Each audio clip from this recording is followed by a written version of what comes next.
I'm with Dr. Susanna Kokkonen, the Director of Christian Friends of Yad Vashem. Now, Susanna, what is Christian Friends of Yad Vashem? Yad Vashem is the Holocaust Memorial and Education Center in Jerusalem. And in 2006, Yad Vashem decided that there was a need to cooperate with the Christian world. You know, from the 1990s, when films like Schindler's List came out, a lot of Christians had come to visit here. Many Christians, when they came to Yad Vashem, they didn't only want to see the museum. They wanted to have a deeper experience. They wanted somebody to meet them, to talk to them. So Yad Vashem wanted to respond to that need. And the Christian Friends of Yad Vashem is basically a program based here in the campus of Yad Vashem, where we have an office. And we actually deal with everything related to the Christian world. We host groups that come to visit. We host seminars for pastors. We can connect them with the right people if they are looking for information, anything like that. So it's basically an outreach by Yad Vashem to Christian world. But the people who are the Christian friends, these are people from all over the world, Christians who feel that it's very important to remember the Holocaust, and they want to be partners with us. And actually it is that partnership that makes all the work that we do possible. Now, is it important for Christians to remember the Holocaust? Well, kind of that question is kind of a little bit funny that we are here at Yad Vashem. Because obviously this place, Yad Vashem, believes that it's very important for everyone living in this world to remember the Holocaust. But then we have to ask ourselves, what do we mean by that word remembrance? Because Yad Vashem's tasks from the beginning, one of them was commemoration, one of them was to commemorate the Holocaust, but the others to document, to research and to educate. They have another kind of significance. So when we say Holocaust remembrance here at Yad Vashem, we don't only mean remembering in the sense of commemorating, but we do mean the education, drawing the lessons from the Holocaust, whatever those are and however we choose to define those lessons. And when we think about Christians, in the Christian world for a long time, there's been kind of this feeling that the Holocaust is part of Jewish history and the Jews have been left on their own to remember it. But then when you think about it, that the Christian population of Europe was complicit in the Holocaust, and if you look at it from a wider angle and you realize that it's not only Europe, because the countries that could have taken in some of the Jewish refugees chose for the most part not to do so. And then it becomes an issue that has much wider implications. And the people who were doing the persecution, the perpetrators of the most horrible human rights violations and crimes and murder, for the most part, they came from a Christian culture. Europe at that time would have been defined as a very much Christian continent. They were baptized Christians. Some of them had studied theology or were children of families where the father was a pastor and so on and so forth. So that question kind of becomes kind of needless or obsolete in light of this understanding that the Holocaust is Christian history. And it's very difficult because if you look at it as Jewish history, you can somehow think, okay, after the Holocaust, the state of Israel came into being. You could look at it in that manner. But if you then say, well, after the Holocaust that Christians had perpetrated, what happened to them? Then you would say, well, actually for Christians there wasn't anything. We can't really look at anything and say, so we need to study it in order to draw these lessons and to understand that for Christians it's not just about remembering, it's about educating ourselves, because if we believe that there are Christian values and we want to act according to those values, if they failed at the time of the Holocaust, then what would happen now is just a very frightening thought. Do you think people who've been through the Holocaust find it very difficult to trust Christians today? Well, that's a very good question, because some of the people who have been very supportive of the program, who most understand the need to educate the Christian world, are themselves Holocaust survivors. So some of my best friends here are Holocaust survivors, and they love speaking to Christian groups. They love to meet Christians who come to visit.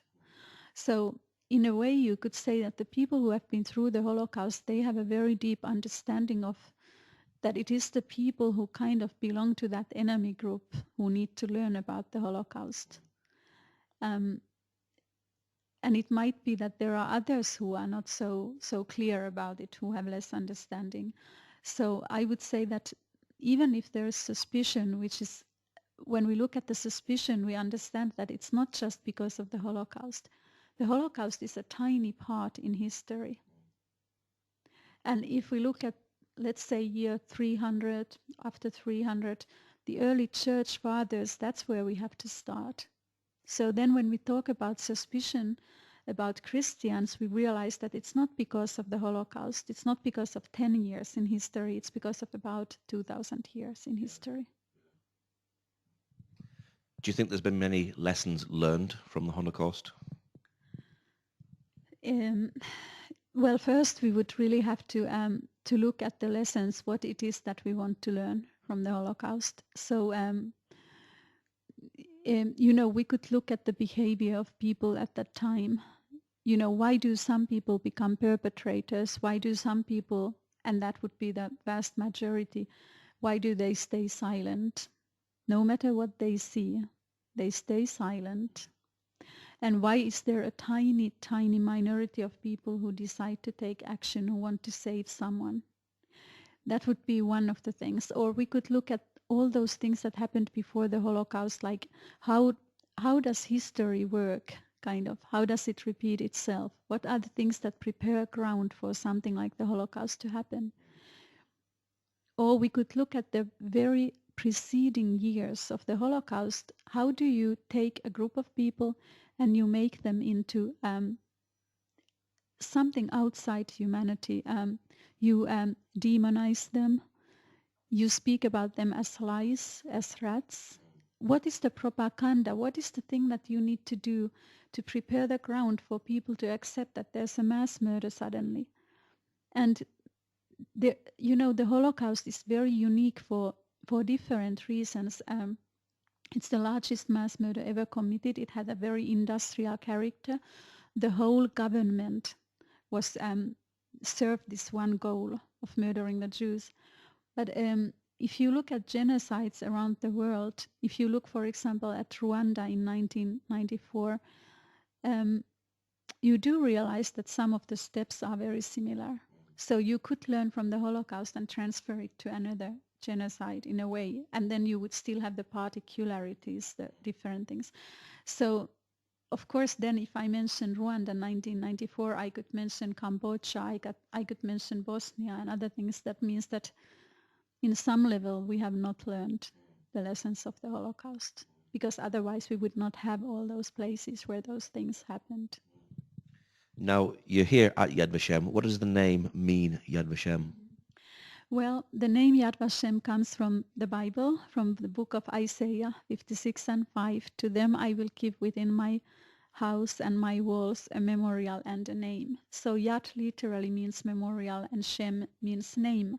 And one of the very important tasks of Yad Vashem is to collect the names of the victims and the survivors. So we have more than 4 million names of victims collected so far.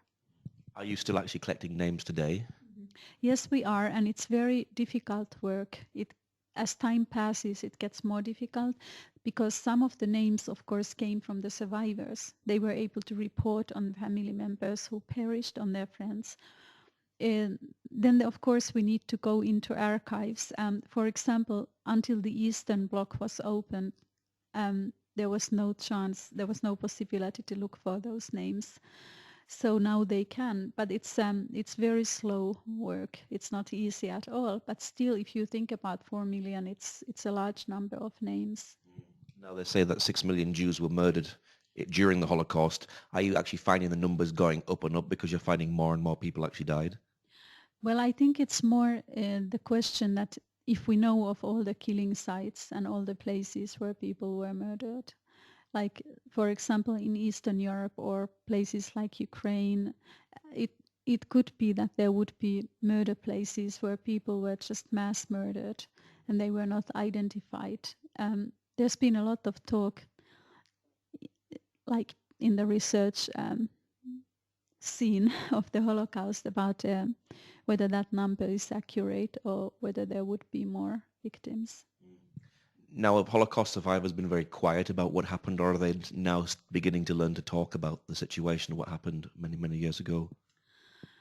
You know, the Holocaust survivors, many of them, they kept their silence for a long time.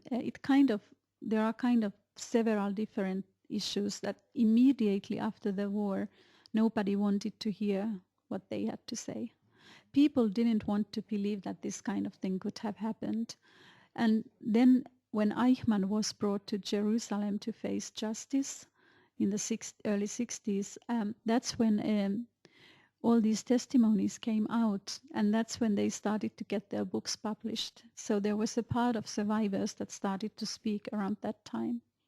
But many of them, they kept silent until they suddenly understood that if they weren't going to speak, then that story would be lost forever, because we have to realize that we are in 2013. Most of the survivors who are still among us now, they were children when the Holocaust happened.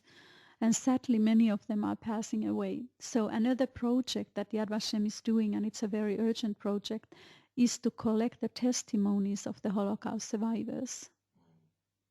Yeah, that's very important, because you have people like Ahmadinejad in Iran saying the Holocaust didn't exist. And of course, if they're saying it now when the survivors are still here, they're going to be gone in maybe 50 years' time. Has it been important building a Christian presence here between Christians and Jews? Well, I think it's very important because partly why something like the Holocaust could happen would have been because until the Holocaust, there wasn't really a relationship between Christians and Jews. Not a lot of people think about that. But actually it was like this. It was like two separate communities, although in Western Europe the Jews became very integrated into their societies and assimilated.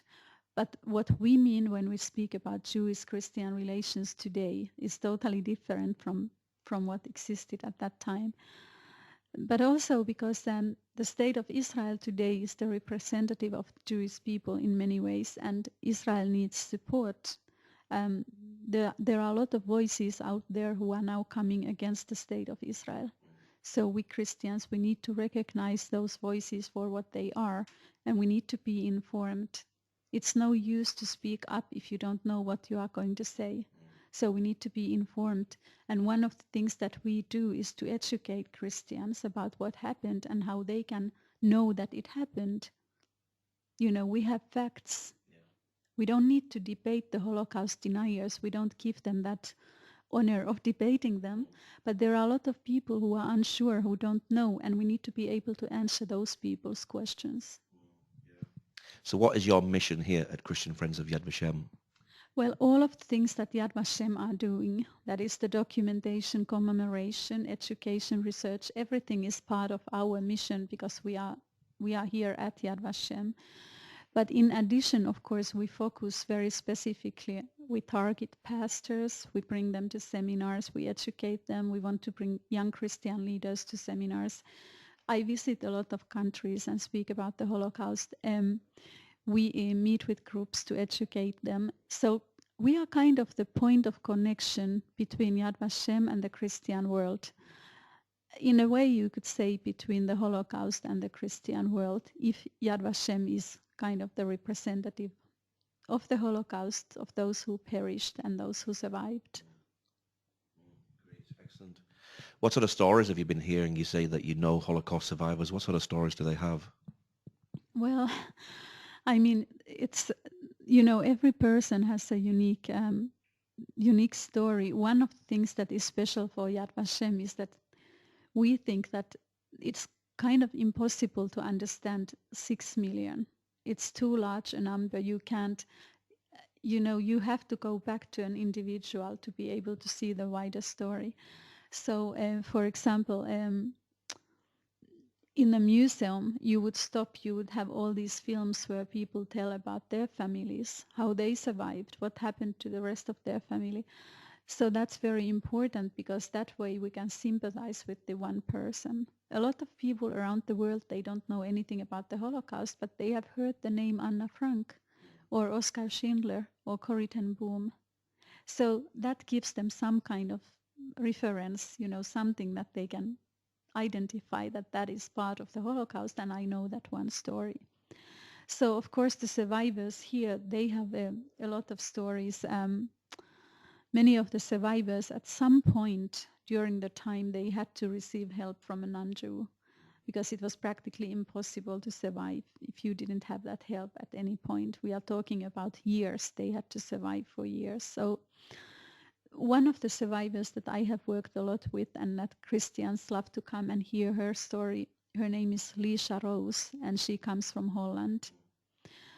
And Lisa, she was just 18 years old at the time when Germany occupied Holland. That was in 1940.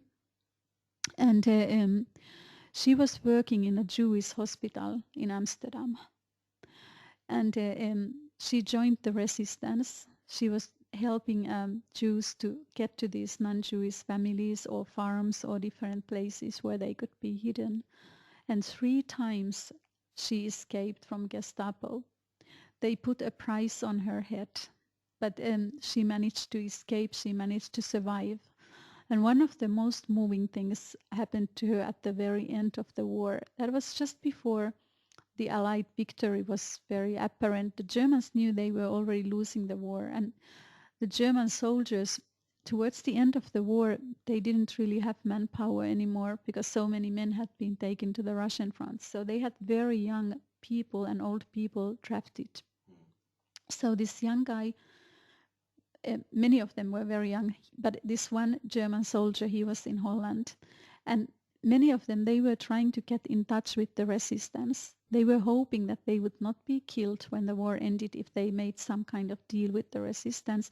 And the resistance, in order to be able to do these actions that they were taking, they needed their uniforms and weapons. If you could have a German uniform, you could go anywhere. So Lisa Rose, she was a young girl, and so she was sent to meet with this young German soldier, and he would have been killed by the resistance in the place where she would have led him. They would have gotten his weapon and his uniform. And how she tells the story, it's really moving. She went and met him, and she was expecting to meet the enemy. She was expecting to meet the person who had murdered her whole family. All of her family members, 100 people, were murdered. She was the sole survivor. So, but when she saw him, and she saw this young man, and she just felt that she couldn't do it. Like she knew that liberty was just behind the corner, and she didn't want to start her new life with him on her conscience. So she told him, "You have to leave. You cannot come back. Just go quickly. Don't ever come to these meetings again. Otherwise you will be killed." And he left, and I don't know what she told the resistance, but she saved his life.